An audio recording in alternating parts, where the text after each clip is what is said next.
اشفاق بھائی، اس جہان رنگ و بو میں بعض لوگ وہ ہوتے ہیں جو تاریخ لکھتے ہیں اور بعض وہ ہوتے ہیں جن کو خود تاریخ لکھتی ہے۔ آج ہم جن کی عادات و اطوار کی بات کر رہے ہیں نا، وہ اس عہد کی تاریخ ساز شخصیت ہیں۔ ان کی عادات و اطوار کی کیا بات کی جائے، قدرت نے جو ان کو دیا ہے نا، بڑی فیاضی سے عطا فرمایا ہے۔ لوگ شریعت کے جزیے کتابوں میں تلاشتے ہیں، ہم نے شریعت کے جزیات ان کی ذات میں پنہا دیکھے ہیں۔ گویا یوں لگتا ہے کہ ان کی ذات سنت نبویہ کی سمٹی ہوئی کتاب ہے۔ لوگ سنتوں پر عمل کرنے کے لیے لاکھوں جتن کرتے ہیں، لیکن یہاں یوں لگتا ہے کہ طبعی طور پر ہی ہر ادا جو ہے وہ موافی کے شرح ہے۔ ہر قول دین و سنت کا آئینہ دار ہے، یہ جذبہ خیر خواہی سے سرشار۔ ان کی نشست و برخاست ہو یا عمل و کردار، قول و قرار ہو یا رفتار و گفتار، الغرض بستامی خصائل، جنیدی شمائل اور رومی سوچ کا مظہر، آج کے دور میں جسے دیکھنا ہو وہ الیاس قادری کی ذات کی طرف نگاہ ڈال سکتا ہے۔ اور یاد رہے، ذکر و فکر، صبر و شکر، ضبط و تحمل، اثار و توکل، تسلیم و رضا، خدمت و طاعت، عبادت و ریاضت، زہد و تقوی، عز و انکساری، احتیاط اور صدق و صفا سمیت کون سی ایسی خوبی ہے جو الیاس قادری کی ذات کے اندر موجود نہیں ہے؟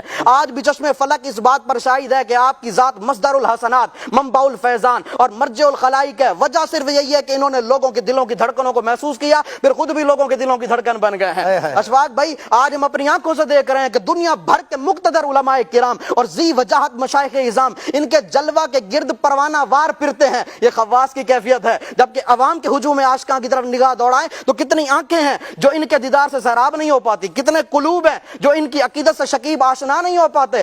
زائرین کا حال یہ ہوتا ہے کہ جلوہ جان آنا، دل دیتا ہوں نظر آنا کہہ کر قدموں پر لوٹنے کے لیے تیار رہتے ہیں۔ ان کی طرز گفتگو میں نزہتوں اور نکہتوں کا ایسا سویرا ہوتا ہے جو ماحول کو لطیف اور فضا کو خوشگوار بنا دیتا ہے۔ جب یہ بولتے ہیں نا تو عوام کی توجہات کا مرکز بن جاتے ہیں، اور جب یہ خاموش ہوتے ہیں تب بھی توجہ ان کی طرف مائل ہو جاتی ہے۔ اشفاق بھائی، وہ منظر ذہن میں لائیں جب رشد و ہدایت کا منبع اور علم و آگاہی کا پیکر بن کر یہ عقیدت، محبت اور الفت کے پھولوں کی مالاؤں سے سج دھج کر امام اعظم کے علم، علامہ عراقی کے تصوف، امام غزالی کے فلسفہ زہد، شیخ بایزید کے کردار، شیخ جنید کی گفتار اور امام محمد رضا کی للکار کا فیض بانٹ رہے ہوتے ہیں، اور کاروبار زندگی سے منسلک تمام طبقات اپنی بساط بھر لوٹ رہے ہوتے ہیں۔ یہ کسی عالم خیال کی منظر کشی نہیں، یہ مدنی مذاکروں کے جلووں کی ایک جھلک ہے۔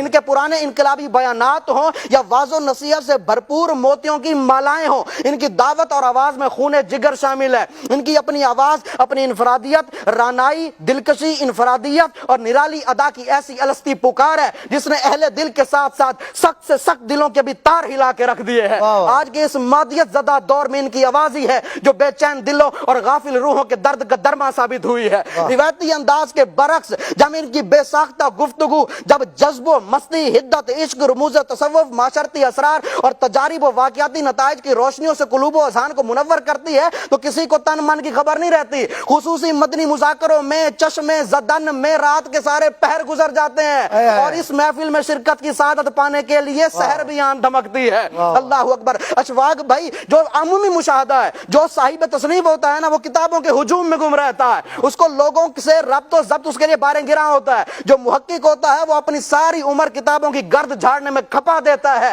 لوگوں سے تعلق رکھنا اور معاشرے کی روش کو سدھارنا وہ اپنے لیے کار فضول سمجھتا ہے۔ جو صوفی ہوتا ہے وہ اپنے ہی گریبان میں ساری امت کا مشاہدہ کرنے میں مشغول ہوتا ہے۔ لیکن یہاں پر تو مسئلہ ہی کچھ اور ہے۔ یہ مقبول و مشہور مصنف بھی ہیں، ہزاروں کو شرف ملاقات سے فیض یاب بھی فرماتے ہیں، ظاہری و باطنی بیماریوں کے اسپیشلسٹ بھی ہیں، اور معاشرے کی زلف پریشان کو سنوارنے کے لیے کمر بستہ بھی ہیں، اور مراقبے و محاسبے کے پابند صوفی و صافی بزرگ بھی ہیں، اور اس دکھیاری امت پر پڑنے والے مصائب پر بے قرار بھی ہیں۔ آخری بات اشفاق بھائی دیکھیں کہ اللہ تبارک و تعالیٰ نے ان کو کیسا نوازا ہے کہ عمومی طور پر مشاہدہ پتہ کیا ہے کہ اپنا علاقہ و ایریا جہاں پر بندہ پیدا ہوتا ہے، جہاں پر اس کا بچپن، جوانی، شب و روز، صبح و شام گزرے ہوتے ہیں، وہاں کے لوگوں کی نگاہوں میں نا، ایسے عمومی طور پر مشائخ و مشاہیر کا یہی حال ہوتا ہے کہ وہاں کے لوگوں کی نگاہوں میں اس کا کوئی خصوصی مقام نہیں ہوتا، لیکن یہاں تو مسئلہ ہی کچھ اور ہے۔ اس عمومی ضابطے سے ہمارے پیر کی ذات مستثنا ہے کہ جس طرح دنیا کے دور دراز علاقوں بلکہ دنیا کے کونے کونے میں